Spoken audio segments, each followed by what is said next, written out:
Hi, this is Ryan with Iron Planet Hobbies, and in this video, I'm going to show you how to program the DCC's DR4024 servo decoder.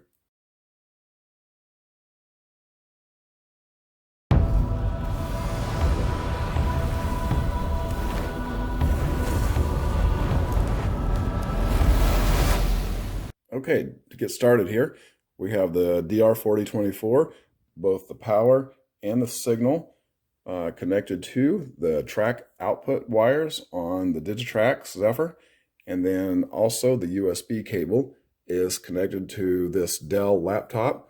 It's a PC running Windows 11, and then on the PC you will need to download and install JMRI, and you can use either Decoder Pro or Panel Pro. Either one will work for this just fine. And to get started, first you'll need to make sure your track power is turned on, and then that is indicated on here with the green light being lit. And so what you want to do is press the button right there. You'll see the red light comes on, indicating that it is now in programming mode. And so once we've got that, we need to come over here and we will turn off the power to the Zephyr. The next step then is to remove the wires from the track output and move those to the programming track. The DR4024 will remember that it is in programming mode even once the power is connected or disconnected from the Zephyr, and we'll do that now. Okay, so now you can see I have the track output wire switched to the programming track outputs, and the track status is on, and you can see this time there are no lights. The reason being is that Digitrax programming track has no power except when it's actually doing the programming. And so that is why there are a few extra steps when using the Digitrax versus the DCC's DR5000, where the programming track is live all the time and works as an extension of the main track output, giving you drive on, drive off abilities.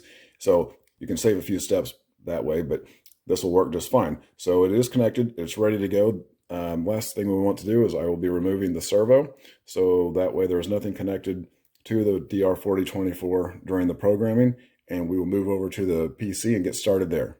Okay, to get started, I'm going to launch JMRI right here on my desktop.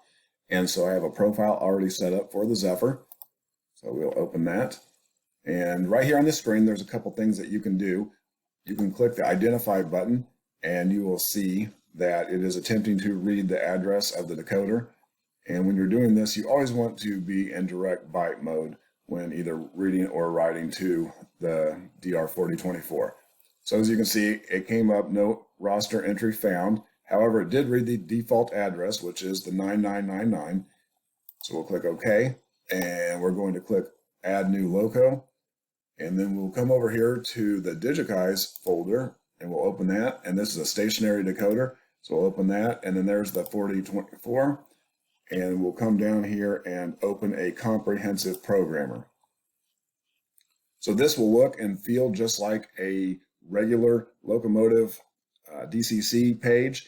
If you've done any work with Decoder Pro, you'll recognize this.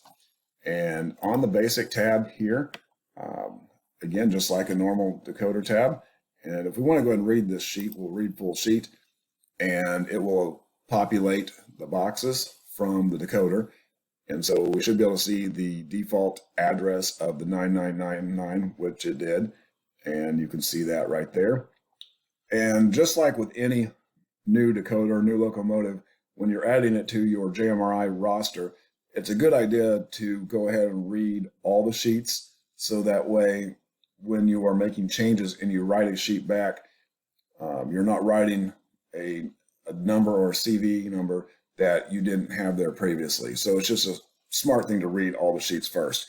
But due to the time it takes to do that, I'm going to skip that process.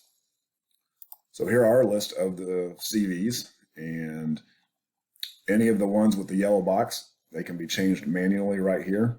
The ones that are white, those cannot be changed from this sheet. On the module tab, this gives you the option to change the presets, and these are based upon the same presets that you will find in the manual. So looking in the manual, you can pick which one is best for you, and then make that change here, and then again you just write your change to the sheet. On this page here, this is the servo page, and this is for controlling the 4 servo outputs. So you can see them listed here, 1, 2, 3, and 4. And then you can either change the settings with the slide, or you can use a numerical value as well. The next one here are the positions of the servos, again listed 1, 2, 3, and 4, and they can be changed with a slider or a numerical value. This is the outputs tab. So the outputs start with 5, 6, 7, and 8, and these are the switching outputs. And if you look at the front of the DR4024, you will see these labeled as well as out 5, out 6, and so on. And so you can make whatever changes you want here to match whatever your usage will be for the DR4024. So they can either be switched with the same number as the servo, or they can be done independently. And an example of when you would want them at the same time is if you have a crossing gate and you want the gate and the flashing lights to be activated at the same time and from a single switch command, then you would want them to be switched together. If you are using them independently, you can change that right here. And then this is your basic function map page, just like any other decoder. And then there's a README here that gives you a little bit more information on how to do the programming. So back to the basic tab, for instance, if I wanted to use a short address of 50, I can do that, click the short box, and then I can come down here, I can write my changes on the sheet, and you will see it now has given the board an address of 50. Now, the default address of 9999 should be left there. That way, you don't have to remember or write down what you've changed the address to. Now, the DCC board address is different than the ID number. Now, the ID number is going to be used to set your first output number. So if I had set the board output to 50, then my starting output would be 50. And then the second would be 51, 52, and 53. And so changing this does not change that board ID. So even though I have changed it to 50, the first output is still going to be on the default output of number 1, and the second still on number 2. So that's the reason you don't really need to change this to anything other than just leaving it on the default. So to change the board ID, you would again press the button, or you can do it on here, and you just throw a turnout, either open or close command while it's in programming mode, and that sets the board ID. So you can do that. You can have all of your boards on 9999, like if you had 10 of them, and then you would just change the board ID. So one might start with 50, the next one would start at 54, and so on. So if you've done some changes in here and you're not sure what you've done, something's not working right, it's easy to set this back to factory.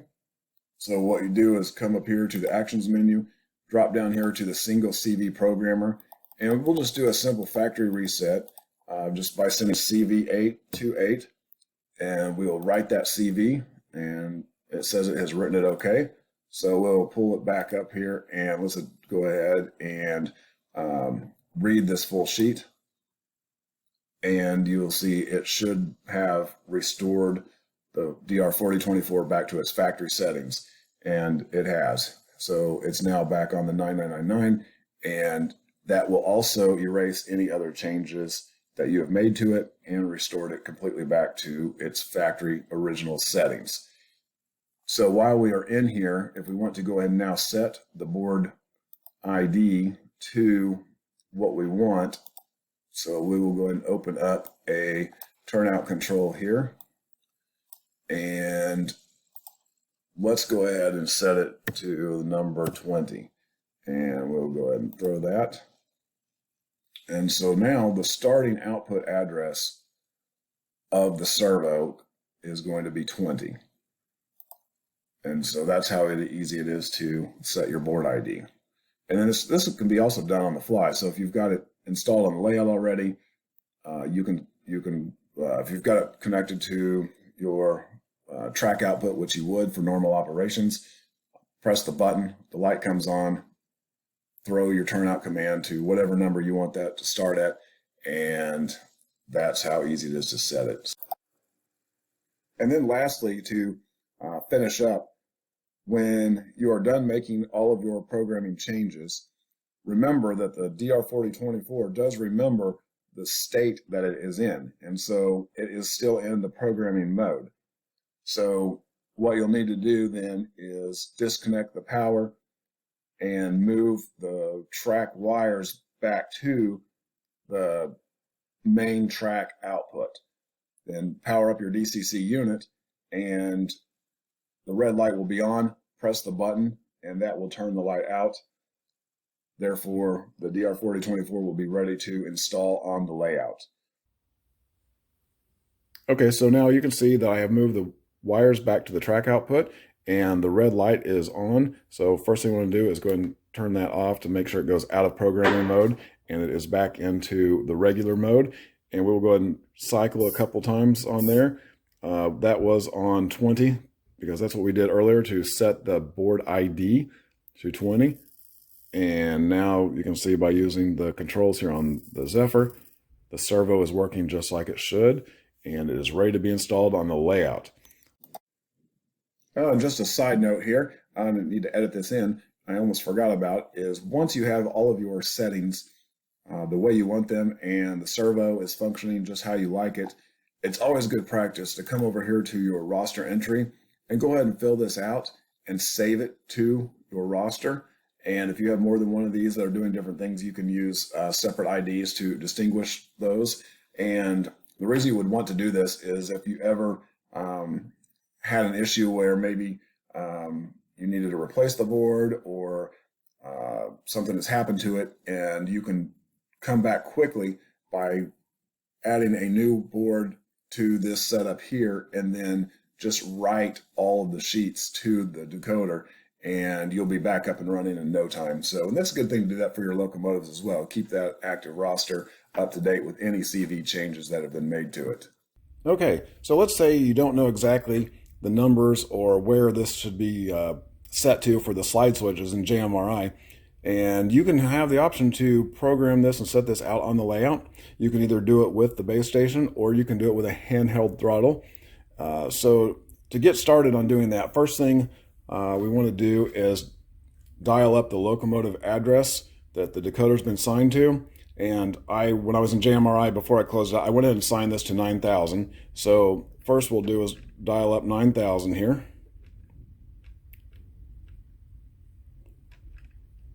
And so that sets the Zephyr up to respond to locomotive 9,000. And just to make sure we've got it activated, we'll go ahead and throw the function switch twice on 0. And that will go ahead and set that. Then the next thing we need to do is dial up the turnout address of 20. And you can see the servo responding to it, just like we'd set it. And so now we're going to go into the programming mode. And we do that by pressing the button there. And you'll see the servo moved into the neutral position. And so now it's ready for adjustment. So to move the servo, we can do it with either the forward or reverse. And as I turn the knob here, you can see as I'm turning the knob, the servo is advancing. If we turn it back to 0, and if we want it to go the other way, we can just switch the direction here. And we can just keep moving this to set the A position exactly where we want it. So after you have your A position, there's A, B, C, and D, then you will press the F1 button twice, and that sets the A position. Then you can come back over and move it again to where you want B, and then you'll press the F2 twice, and that will set the B position. And you do that with C and D as well.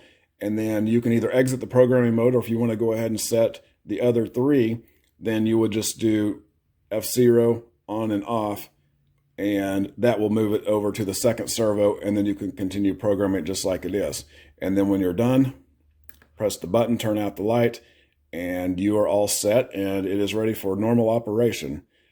So if you like this video, please like and subscribe for more. And if you have any questions, please leave those below. Thank you.